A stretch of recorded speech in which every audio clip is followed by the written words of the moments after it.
한 절씩 교독하고 마지막 함께 읽겠습니다. 다윗의 자손 요셉이라 하는 사람과 약혼한 처녀에게 이르니 그 처녀의 이름은 마리아라.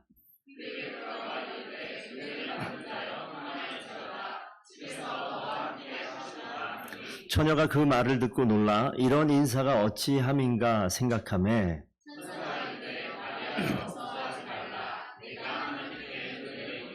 함께 읽습니다. 마리아가 이르되 주의 여종이오니 말씀대로 내게 이루어지이다. 아멘. 아멘. 자리에 앉으시겠습니다. 오늘 이 설교 앞에 설교는 아니고요. 도시락을 우리 주문을 여러 종류 해가지고 조금 늦게 올 수 있어요.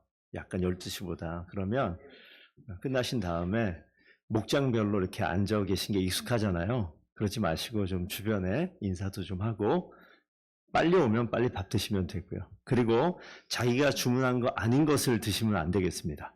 그러니까 거기 다 써놨어요. 아까 메일 성경 옆에 그걸 보시고 잘 찾아가셔서 식사를 하시면 되겠습니다.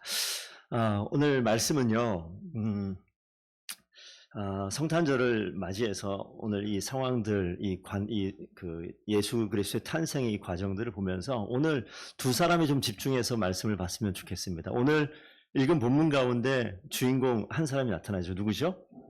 네, 마리아입니다. 그리고 그 1장 26절 이전에 보면 세례 요한의 아버지가 등장을 해요. 이름은 사가랴라는 사람이 등장을 합니다. 이 두 사람을 등장시키면서 여러분들께서 나는 어느 쪽에 가까울까 한번 생각해 보셨으면 좋겠습니다. 두 사람 누구라고? 첫 번째, 남자 이름 사가랴, 여자 이름 마리아. 이 두 사람이 비슷한 상황을 겪습니다. 어떤 상황이냐면 한 사람 마리아와 한 사람 사가랴가 천사 가브리엘을 만나는 장면이 성경에 기록되어 있어요. 그래서 오늘 27절 전에 26절 보면 여섯째 달에 천사 가브리엘이 하나님의 보내심을 받아 이렇게 나와 있는데 여섯째 달은 이 사가랴의 아내 엘리사벳이 임신한 지 여섯째 달 되었다는 소리인데 이 사가랴에게 나타났던 가브리엘이 지금 또한 마리아에게 나타납니다. 자, 어디를 보시면 되냐면 그 1장 11절 한번 보시면요. 1장 11절 보시면 주의 사자가 그에게 나타나 향단 우편에 선지라. 여기 그는 사가랴예요. 그리고 그에게 주의 사자는 이 가브리엘입니다. 이 가브리엘이 지금 사가랴에게도 나타나고 마리아에게도 나타나고 성도 여러분 한번 좀 생각을 해보시길 부탁드려요. 우리 신앙생활할 때 믿음이라는 단어를 저에게 많이 쓴단 말이죠. 믿음. 여러분 믿음이 있으십니까? 이 믿음을 한번 좀 생각을 좀 해봐야 됩니다. 이 두 사람을 놓고 두 사람의 믿음을 한번 좀 비교해 볼 텐데 가브리엘이 나타났을 때 사가랴가 뭐라고 이야기하냐면 제사장이었어. 사가랴는 제사장. 마리아는요. 아마 10대 중반에서 후반 되는 어린 소녀와도 가까운 이제 유대 문화 속에서 어린 시절에 정혼을 하고 결혼하는 모습이 있었으니까 충분히 가능한 상황인데 이 두 사람 한 명은 제사장이고요. 한 명은 이제 갓 20대가 접어든 그런 여자아이란 말이에요. 자, 이 두 사람의 상황을 놓고 보면 누가 더 믿음이 좋을 것 같습니까? 상식적으로 제가 믿음이 좋을 것 같아요. 아니면은 지금 여기 나갔던 우리 여기 주아는 너무 어리긴 하지만 담비가 믿음이 좋을 것 같아요. 그런 상황입니다. 그런 상황인데 어떤 일이 벌어졌느냐? 그 앞에 초자연적인 현상이 나타난 거죠. 천사가 나타났단 말이에요. 가브리엘이. 마리아에게도 나타나고 이 사가랴에게도 나타나고 이런 상황입니다. 그래서 지금 한 가지 이 장면 들어가기 전에 놀랄 만한 장면이죠. 그래서 성경 보게 되면 여기 화면에 없습니다. 1장 12절 누가복음 성경에 있으면 1장 12절 펴 있는 저기 나와 있군요. 사가랴가 어떻게 됐죠? 보고 놀라고 무서워했다. 29절 가니까 이 가브리엘의 말을 듣고 마리아도 놀라고 둘 다 놀라는 반응은 똑같아요. 여러분 앞에 하나님의 사자 천사가 딱 나타나서 여러분의 이름을 부르면 여러분 반응이 어떨 것 같습니까? 평안해요? 예. 그런 상황이 모든 사람이 이런 반응을 나타낼 것 같습니다. 저희가 이 믿음을 이야기할 때 크게 두 종류 사람이 있을 것 같습니다. 하나님의 말씀 앞에서 편안하게 그 말씀을 그냥 받아들이는 사람이 있는가 하면 어떤 사람들은 도무지 이게 믿을 만한 것인가 라고 생각하는 사람이 있어요. 의심이 들죠. 여러분 의심이 들까요? 안 들까요? 천사가 나타났어요. 어때요? 그냥 확 믿어져요? 놀란 다음에 와 주께서 드디어 나타나셨군요. 이렇게 반응할 것 같습니까? 오늘 지금 그런 상황이에요. 제가 이 믿음을 이야기하면서 한번 좀 생각을 해봤는데 우리 성도님들 한번 똑같이 한번 생각해 보십시오. 여기 학생들이 있는데 학생들 그 학교에서 공부할 때 역사 공부하죠. 세계사, 국사, 뭐 역사라고 얘기하는데 히스토리, 지금 우리가 살지 않았던 우리나라로 따지면 뭐 조선시대, 고려시대, 삼국시대 그런 역사. 세계사로 가게 되면 그리스에 아니면 로마에 다른 뭘 배운 거 기억나요? 근데 우리가 중요한 건 뭐냐면 그 당시에 우리가 살았습니까? 안 살았습니까? 안 살았어요. 그런데 학교에서 가르쳐주면 그 역사가 있었던 거에 대해 믿어요? 믿어요? 왜 믿어요? 왜 믿냐고? 기록이 남아있어요. 그 역사책에 있으니까 이거 아닐 것 같은데 의심해 본 적 있어요? 여기는 의심해봤고 저기는 의심이 전혀 없고 이렇게 바뀌어요. 누구는 의심하고 누구는 의심하지 않고. 그런데 기록이 남아있을 뿐만 아니라 증거로 옛날 고서 같은 책을 딱딱 보여주면서 여기 이렇게 기록되어 있고 여기 이렇게 기록되어 있고 그러면 설득력이 점점 강해지고 아 진짜 그렇구나 라고 이야기할 수 있을 거예요.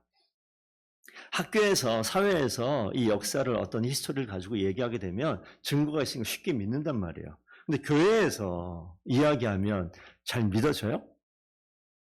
그냥 믿어요? 여러분 어떻습니까? 기록이 있잖아, 기록이. 성경의 기록은 이거는 가짜인가요?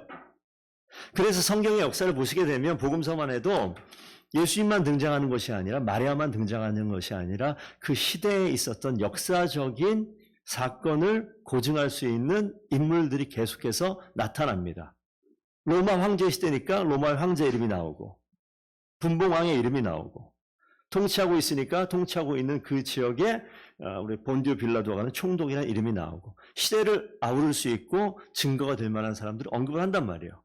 자, 그런데 우리는 왜 이 성경에 대해서 일반 학교에서 배우거나 사회에서 배우는 역사와 다르게 생각하는 그런 게 있을까요? 이 질문 하나 드릴게요. 그래서 성도님께서 성경을 바라볼 때 질문이 생기고 의문이 생기고 의심이 생기는 건 이상한 거 아니에요. 사가라도 놀랬고요. 마리아도 놀랬고 그 상황에 대해서 이게 진짠가? 라고 하는 일들을 경험합니다. 그런데 사가랴에게 마리아에게 가브리엘이 나타나서 오늘 읽지 않은 본문 가운데 보면 사가랴에게 나타난 다음에 1장 13절에서 18절까지 쭉 앞으로 있을 일들에 대해서 이야기하는 장면이 나와요. 마리아에게도 마찬가지입니다. 가브리엘이 마리아에게 있을 일을 쭉 이야기해요. 그랬을 때 화면에 있습니다. 18절 두 가지 반응이 나타납니다. 사가랴는 뭐라고 얘기했냐면 내가 어떻게 이것을 알겠습니까? 무슨 얘기냐면 증거를 보여주세요. 이렇게 얘기하는 거예요. 증거가 있으면 믿을게요. 재밌는 장면이 나옵니다. 내가 이것을 어떻게 알겠습니까? 라고 얘기해서 의심인데 강한 의심이 있는 표현입니다. 그러고 난 다음에 사가랴가 어떻게 되는지 성경 아시는 분 있죠? 어떻게 됐나요? 말을 못해요. 벙어리가 됩니다. 들은 내용을 아무에게도 전하지 못하고 믿지 못하고 의심하는 가운데 강한 의심 가운데 입 다물고 앞으로 전개되는 일을 그냥 쳐다만 볼 수밖에 없는 그 상황이 돼요. 근데 반면에 마리아는 똑같이 가브리엘에게 너가 임신할 것이다 라고 이야기하는데 이게 웬 말입니까? 그런데 뭐라고 얘기하죠? 어찌 이 일이 있으리까? 어떻게 하면 이 일이 이루어질 수 있는 거죠? 이루어지는 것은 당연히 인정을 먼저 해놓고 그럼 어떻게 하면 이루어지는 거예요? 라고 이 믿음의 색깔이 강한 의심이 아니라 제가 표현을 유연한 부드러운 의심이라고 해놨어요. 거기에 대해서 믿는데 믿기는 믿지만 확실히 믿지 못해요. 이게 어떻게 되는 거예요? 이게 필요하다고요. 성경을 보시다 보면 성도님께서 그냥 확 믿어지는 경우도 있지만 이게 가능한가? 라고 의심이 생기는 부분 속에서 사가랴의 반응을 나타낼 것인지 마리아의 반응을 나타낼 것인지 여러분 선택하시라고요. 근데 마리아는 이 일이 하나님이 말씀하시면 반드시 있긴 있는데 어떻게 이루어질 것인가. 그래서 증거를 찾기 시작해요. 여기 보면 제가 읽지는 않았습니다만 엘리사벳이 임신했고 이미 6개월 됐다라는 이야기를 가브리엘이 해요. 자, 가브리엘이 이야기할 때 엘리사벳과 마리아가 같이 살지 않는단 말이에요. 친척이긴 하지만 임신의 소식에 대해서 의심이 생깁니다. 왜요? 엘리사벳 할머니거든요. 사가랴도 할아버지거든요.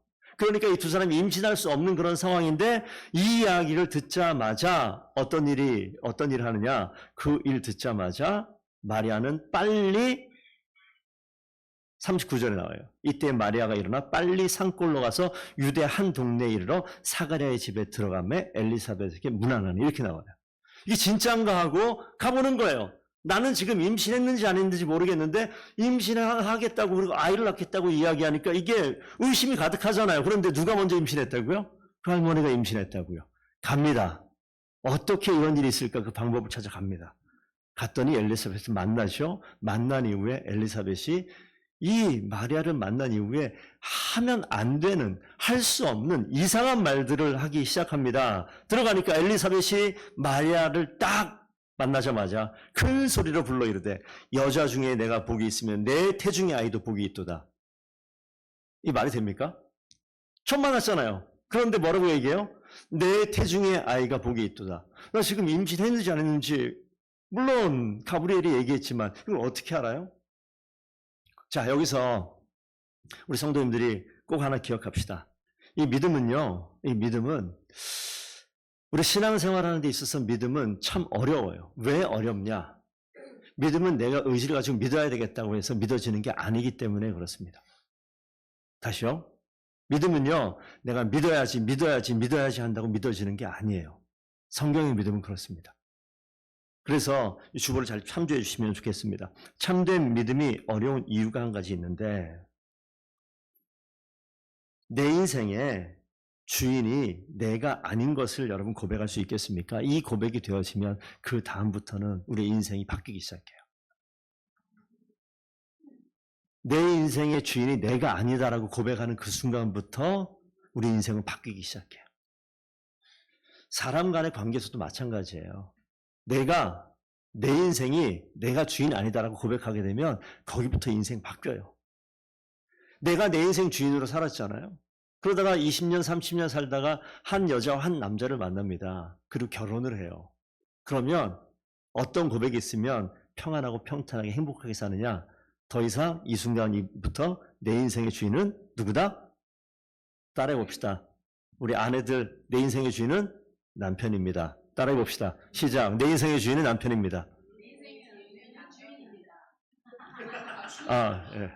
내 인생의 주인은 남편입니다. 반대로 남자들, 내 인생의 주인은 아내입니다. 시작. 네. 이렇게 이야기하면 상대방이 나에게 이야기하면 기분이 어때요? 그러지 마. 왜 그래 또. 뭐 선물 받고 싶어? 이렇게 이야기하는가? 무슨 소리예요? 기분 나쁜가요, 혹시? 기분 나쁘지 않아요. 결혼하게 되면 성경에서 둘은 한 몸이라고 이야기합니다. 한 몸이니까 머리가 하나여야 두 개여야 돼요. 정상적인 건 하나여야 돼요. 예수 그리스도를 빼놓고 이야기합니다. 그렇기 때문에 두 사람이 모였지만 하나의 몸이 되어서 한 주인으로 가게 되면 방향을 같이 가는 거예요. 하지만 합쳐졌는데 주인이 둘 되면요. 맨날 문제가 생길 거예요. 하나님이 만들어 놓으신 원리에 대해서 잘 생각해 보셔야 됩니다. 그래서 우리는 이 땅을 왜 신앙생활을 하느냐? 내가 평생을 내 인생 주인 나라고 살아왔어요. 그런데 성경에서는 너 인생 주인 너가 아니다라고 이야기해요. 거기서부터 막히잖아요. 성도 여러분, 내가 그 고백이 아직 자연스럽게 시원하게 주님 앞에서 주님, 하나님 내 인생의 주인입니다 라고 고백하는 것은요, 이거는요 모든 상황에서 그 하나님의 주인이라는 것이 고백되어지면 내 발걸음을요 항상 멈춰야 돼. 항상 멈춰야 돼요. 멈출 수밖에 없어요. 그게 따로 주인이 있는 사람의 행동이에요. 성도 여러분, 예수 그리스도를 내 인생의 주인으로 삼고 그 인생을 멋지게 살아나가는 귀한 주의 일꾼들 다 되기를 축복드립니다. 이게 너무 중요해요. 그게 어디서부터 옵니까? 내가 주인 삼기 전에 주님께서 밖에서 안으로 오시는 거예요. 하나님은요, 우리가 막 찾을 때 오시는 것이 아니라 찾기도 전에 우리에게 먼저 찾아오신 분이 하나님이신 줄로 믿습니다. 먼저 찾아오신 거예요. 오늘 마리아가 이 태중에 아이가 생기는 것, 마리아가 원해서 생겼습니까? 그렇지 않아요. 하나님께서 하나님 일을 하시는 방법이 이런 패턴이에요. 우리 인생 가운데 찾아오셔요. 찾아왔다고 얘기하는데 누가 몰라? 마리아만 몰라요. 누가 몰라요? 나만 몰라요. 그런데 그 약속을 믿고 이게 어떻게 가능한가 찾고 기다리고 있을 때 점점 눈으로 보여요. 사가랴로 한번 가보겠습니다. 입이 지금 막혀가지고 말을 못하고 있는데 들은 건 있어요. 근데 이 들은 것이 정말 될까 안 될까 보니까 어떻게 되고 있습니까? 아내 엘리사벳이 배가 불러와요. 그럼 뭐예요? 증거로 보이는 거잖아요. 그리고 그 아이의 이름을 요한이라고 이름 지으라고 사가랴는 들었어요. 근데 말을 할 수 있습니까? 없습니까? 말을 못해요. 근데 아이의 이름을 누굴 통해 짓느냐? 아버지를 통해 짓는데 말을 못하니까 손을 움직이잖아요. 나중에 성경 보십시오. 이 사가랴가 이 판에다가 요한이라고 이름 적잖아요. 아이가 태어난 이후에 모든 가브리엘이 얘기했던 이야기가 성취된 이후에 이 말문이 터져 나와요. 그러고 난 뒤에 마리아도 그렇고 사가랴도 그렇고 누가복음 1장을 보시면 마리아가 하나님의 역사하신 것을 온몸으로 체험한 이후에 그 증거를 본 이후에 하나님을 찬양하는 마리아의 찬가, 마리아의 찬송이 나오고 역시 1장 57절 가면 세례 요한이 태어난 이후에 1장 뒤에 67절 가면 사가랴가 또 하나님을 찬송하는 내용이 나와요. 강한 의심으로 시작했고 유연한 의심으로 시작했지만 하나님께서 개인의 역사를 바꾸고 가는 방법이 조금 달라요. 그래서 강한 의심 있는 사람이 이상하다. 그렇지 않습니다. 부드러운 의심이 있는 사람이 더 좋다. 그것도 아닌 것 같아요.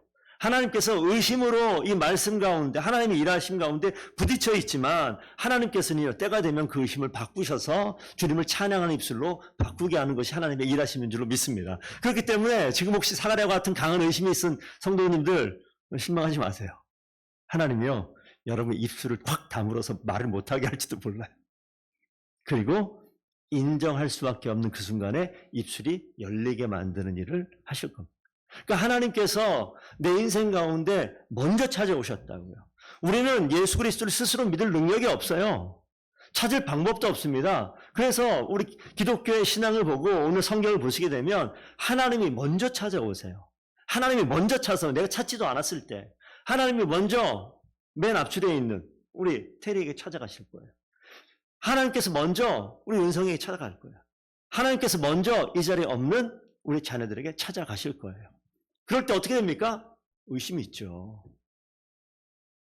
장벽이 있습니다. 장애물이 있습니다. 하지만 먼저 찾아오신 하나님께서 우리 마음을 열어주시고 우리가 가지고 있었던 편견과 부정적인 마음과 그 생각들을 다 깨트리셔서 우리가 하나님 앞에 순종할 수 있는 길로 인도하시는 분이 우리 하나님이신 줄로 믿습니다. 그러니까 하나님 옆에서 하신 일을 보는 거예요. 그래서 여러분 성경을 보지 않으면 증거를 찾을 길이 없어요. 가장 명확하게 변치 않는 증거는 성경 가운데 있습니다. 그런데 가끔 체험을 하기도 하죠. 오늘 성경 보니까 이거 뭐죠? 사가랴가 체험한 거예요. 마리아가 체험한 거예요. 그러니까 증거와 체험은 아주 강력하게 하나님이 우리 가운데 역사하는 것을 경험하는 도구가 됩니다. 여러분 하나님을 가브리엘이 딱 나타나서 요소바, 테리야, 은성아, 은비야 들어보셨어요? 안 들어본 눈빛인데 그런 일이 있을 수도 있고 더 명확한 거는 보이잖아요. 그러니까 지금은 마리아나 사가랴는 하나님의 존재를 믿기가 상당히 어려운 환경이에요. 그렇지 않겠습니까? 성경 없어요. 그들에게 있는 성경 볼 수도 없는 그 시대입니다. 그런데 우리는 지금 어때요? 명확하게 하나님 하신 일들이 쭉 기록되어 있는 하나님 말씀이 있단 말이에요. 그러니까 하나님의 역사가 기록이 있어요. 학교에서 공부할 때는 역사의 기록을 보고 그것을 보고 시험 보니까 그런가? 열심히 암기하고 머릿속에 새기고 있잖아요. 우리는 그래서 뭐 하는 거예요? 열심히 하나님 말씀을 지금 암기한 거예요. 마음에 새기는 거예요. 증거를 마음에 새겨서 그 증거를 붙들고 하나님이 이렇게 하셨구나. 하나님이 마리아에게 이렇게 역사하셨구나. 하나님이 사가랴에게 이렇게 역사하셨구나. 그래서 히브리서 11장을 보면 그렇게 하나님의 일하심에 반응하는 사람들이 쭉 기록이 되어져 있어요. 한 사람 아브라함 너무 유명하잖아. 아브라함. 그 아브라함이 하나님께서 그가 신앙생활하지 않을 때 하나님의 존재를 모를 때 하나님께서 나타나셨어요. 그리고 명령하시죠. 그런데 그 명령에 아브라함이 반응해서 움직입니다. 이건 되게 중요한 이야기예요. 혹시 믿음이 없어요? 하나님이 있는지 없는지 잘 모르겠어요? 그러면 우리 아브라함처럼 한번 해보십시오. 하나님께서 말씀으로 명령하면 순종하고 발걸음을 옮기는 거예요. 히브리서 말씀을 보면 아브라함이 갈 바를 알지 못하고 갔다. 내가 지시한 땅으로 가라. 지시한 땅이 어딘데요?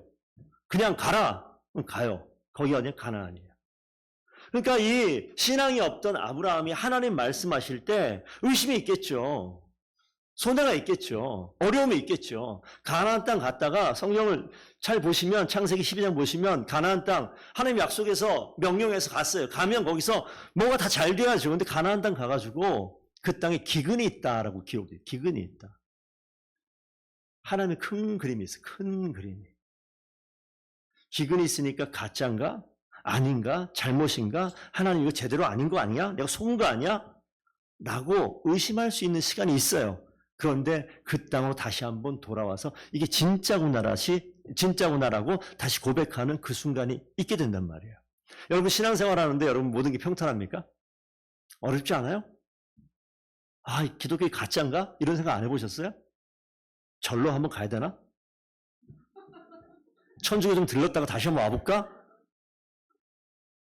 아, 연말인데 늦게 안 풀려. 점집 거기 우리 한번 갔다 올까? 이걸 여기서 얘기해도 되는지 모르겠지만 마음대로 한번 해보세요. 아브라함도 그랬다고요. 그런데 가서 된통 고생하고 다시 돌아옵니다. 그 기록이 성경에 있다는 것이 여러분 한번 생각해 보셔요.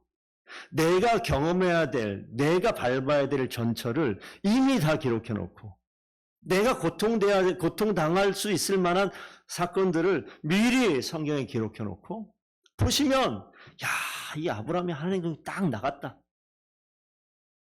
성경에 나온 인물 보시게 되면 아니 이 사람 생각이 나랑 MBTI가 똑같은 거 아니야?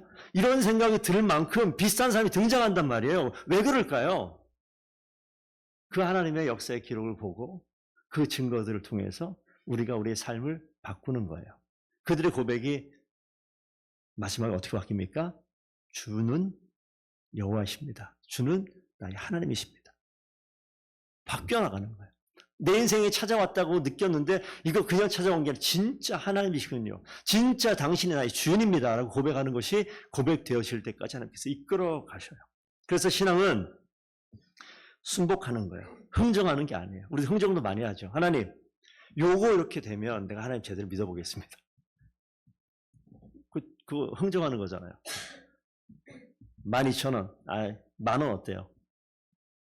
뭐 다 남는 거 아는데 8,000원 후려치잖아요. 우리가 막 신앙생활하면서 하나님께 후려쳐본 적이 있지 않습니까? 하나님 이거 좀 돼야죠 이게. 그러면 제가 진짜 잘할게요. 이번에 성적 제대로 나오면 제가 이런 흥정 누구랑 해요? 부모님들하고 학생들 많이 하잖아요. 이번에 100점 맞으면 어떡할 거예요? 뭐 어떻게 네가 100점 맞은 거지 내가 뭘 해줘야 되는데 그거 자체를 기뻐해야 되는데 흥정하는 거예요. 근데 믿음은 흥정이 아니에요. 순전하게 따라가는 것. 오늘 말씀을 통해서 왜 수많은 다양한 사람들이 다양한 환경과 기록들을 이렇게 증거로서 보여주고 계실까? 그리스도인 되려면 사가랴도 괜찮긴 하지만 마리아처럼 아브라함처럼 주의 말씀 앞에 순복하고 나아가는 모습이 있었으면 좋겠습니다. 오늘 기도서 말씀을 좀 보면서 좀 길게 써 있지만 좀 볼게요. 여러분들이 좀 보셔야 될 내용이라서 그렇습니다. 자, 우리도 전이라고 얘기하게 되면 지금과 이전을 이야기하는 겁니다. 어쩌면 우리도, 나도, 나의 이름을 집어넣어도 마찬가지일 것 같습니다. 전에는 어떤 자다? 어리석은 자, 순종하지 아니한 자, 속은 자, 정욕과 행락의 종노릇한 자, 악독과 투기를 일삼은 자, 가증스러운 자, 피차 미워한 자라고 여기까지 나와 있어요. 이 가운데 이거 내 얘기인데 있을 수 있죠. 이게 우리 모습이라고요. 그런데 여기를 봐주시죠. 이쪽 보겠습니다. 저를 봐주세요. 이게 우리 모습이에요. 보이세요? 무슨 색깔이에요? 와이셔츠가? 네, 그냥 이 색깔이에요. 전에는 우리가 이랬는데 4절 뭐라고 써 있습니까? 우리 구주 하나님의 자비와 사람 사랑하심이 나타날 때에 하나님께서 나타나셔서 뭘 하느냐? 우리가 행한 바 의로운 행위로 말미암지 아니하고, 이게 뭐예요? 누가 했다는 건 우리가 했다는 게 아니에요. 우리가 한 게 아니에요. 우리의 사람 사랑하심으로 나타나셔서 그가 긍휼을 베풀어 주셔요. 그래서 중생의 씻음과 성령의 새롭게 하심으로 하셨나니, 그가 오셔서, 여기를 보시죠. 그가 오셔서 우리를 이렇게 안에 있는 게 안 보이게 덮어놓은 거예요. 여전히 우리 안에는 뭐가 있습니까? 어리석은 자, 순종하지 않은 자, 속은 자, 정욕과 행락의 종노릇하고 악한 투기를 일삼고 가증스러운 피차 미워하는 모습이 있는 우리인데, 주님이 오셔서 덮어준 거예요. 씻는 거로 따지면 중생의 씻음과 다시 태어나게 하시고 성령으로 새롭게 하시고, 이 바꿔 나가는 거예요. 그걸 누굴 통해 하십니까? 우리 구주 예수 그리스도로 말미암아. 주님께서 옷 입혀 주신 거예요. 주님께 씻겨 주신 거예요. 내가 할 수 없는데 주님이 하신 거라는 이야기를 하는 겁니다. 내가 찾지 않은 주님이 찾아오셨어요. 풍성하게 부어주사. 언제까지? 다 씻겨 사라질 때까지 계속 부어주시는데, 그것을 은혜라고 얘기해요. 은혜. 그래서 우리가 의롭게 하심을 얻었다. 예수 그리스도 탄생은 그렇기 때문에 오신 거예요. 우리가 가끔 제가 어렸을 때, 우리가 작년에도 하긴 했지만 선물 교환 이런 거, 크리스마스에는 선물을 막 나눠주는 게 뭐 때문에 그러냐면, 이거 좀 아셨으면 좋겠어요. 좋은 날이니까 선물 받는 날이 아니라 주님께서 우리에게 선물로 주신 은혜를 기억하기 위해서 그 선물을 베푸는 거예요. 거저주는 거예요. 그래서 그 문화가 우리 가운데 퍼져 있는 겁니다. 그래서 난 크리스찬들도 선물 받아야 돼요. 뭐 이런 걸 주세요. 선물 받으면 인상 안 쓰거든요. 선물 받으면 다 좋아해요. 이게 뭐예요? 크리스마스잖아. 근데 왜 나를? 주님께서 너의 가장 큰 선물이야. 이럴 때 한 방 날려주는 거예요. 그때는 욕 안 해요. 이거 그래요? 그걸 다 받아요. 한 번쯤 듣고. 근데 이게 기억에 남아있게 되는 거죠. 예수 믿는 자들은 흘려보내는구나. 뭐를? 은혜를, 사랑을 받은 대로 흘려보내는 거예요. 그래서 우리 성도님께서 이걸 기억하셔야 됩니다. 그냥 내가 이게 얼마짜리 선물인가 뭔가 이게 중요한 게 아니라, 제가 벌써 한 20년 가까이 된 것 같은데 미국 갔을 때 미국에서 제일 신기했던 장면 하나가, 제가 기숙사에 살았어요. 신학생들 되게 불쌍히 여겨줘가지고 동네에 있는, 지역에 있는 큰 교회에서 이 체육관 안에 크리스마스 되기 한 달 전쯤에 되면 우리 아이들 있는 집에 뭘 갖고 싶은지 적어서 걷더라고요. 그래서 적으라고 그래서 적어서 냈어요. 그런데 그 교회에서 크리스마스 시즌 바로 전주에 다 모이라고 얘기한 다음에 선물이 있는데 적었던 거 있잖아요. 그거를 교회에서 성도들이 하나씩 다 픽해가지고 준비해 온 거예요. 어떤 아이는 자전거를 받고, 어떤 아이는 조그만 인형을 받고, 자기가 적은 거잖아요. 그 다음에 2년차 됐을 때 어떻게 했을까요? 진짜 크게 적어요. 근데 진짜 받아요. 놀랬어요. 양심이 있으니까 더 큰 건 못 적지. 뭐 적을 거예요? 아이패드?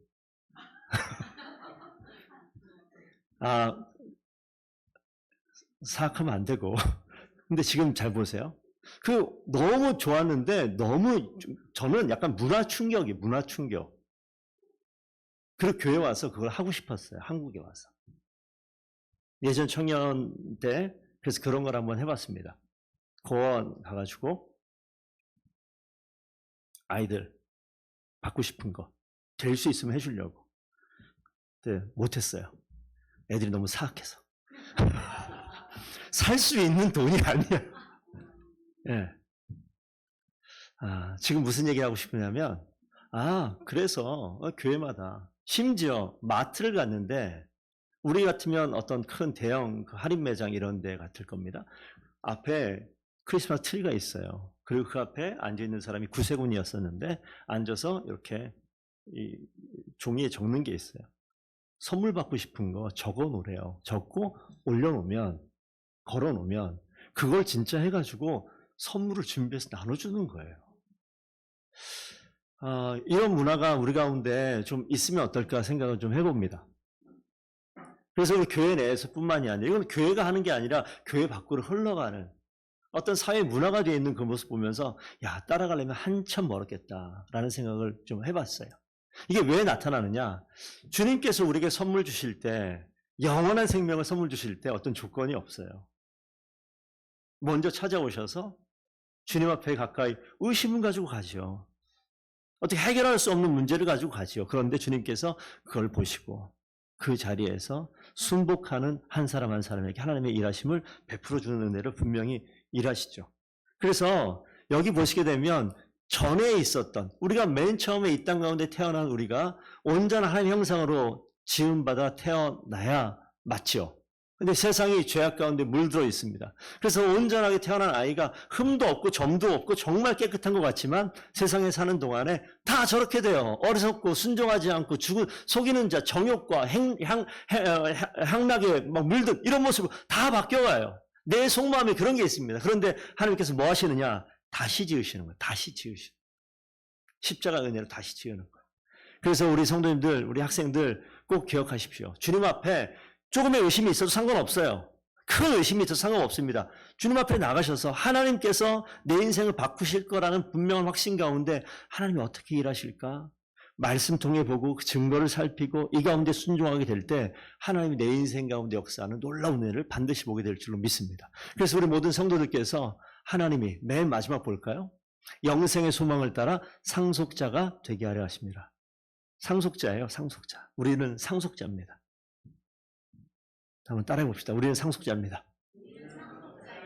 영원한 생명을 받은 상속자. 영원한 생명을 받은 상속자. 영생을 받은 상속자. 우리가 오늘 한 해를 마무리하면서 서운한 것도 많죠. 아쉬운 것도 있고 지금도 답답하고 혼란스럽고 내 인생 가운데 풀리지 않은 숙제가 여전히 있는 성도들도 분명히 계실 겁니다. 하지만 우리의 그 인생이, 그렇게 힘든 인생이 시간이 좀만 지나면 우리가 뭘 생각합니까? 끝이 있어요. 죽음이 다가옵니다. 죽음 앞에서 지금 내 문제를 바라보면 아무 문제 아니에요. 죽음 앞에서 우리가 아무것도 바라지 않습니다. 하나님께서 우리 인생을 바꿔가고 있으세요. 우리 인생의 주인이 주님이라고 고백하게 되는 그 순간부터 우리 인생은 더 깊이 있게, 더 성숙하게 바뀌어 나가는 줄로 믿습니다. 우리가 비록 지금은 젊고 건강하지만 마지막 때를 기준 삼아서 내 인생을 비춰볼 수 있는 귀한 일꾼들 다 되기를 바랍니다. 죽음 앞에 내 상황을 비춰보면 이거 아무것도 아닌 거예요.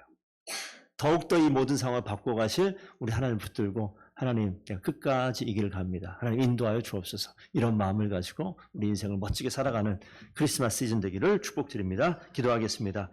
아버지 하나님 감사드립니다. 하나님께 순복하고 하나님께 헌신할 수 있는 저희들 되게 하여 주시옵소서. 여전히 의심과 온전하지 못한 믿음이 있는 우리의 삶을 주님께 맡겨드립니다.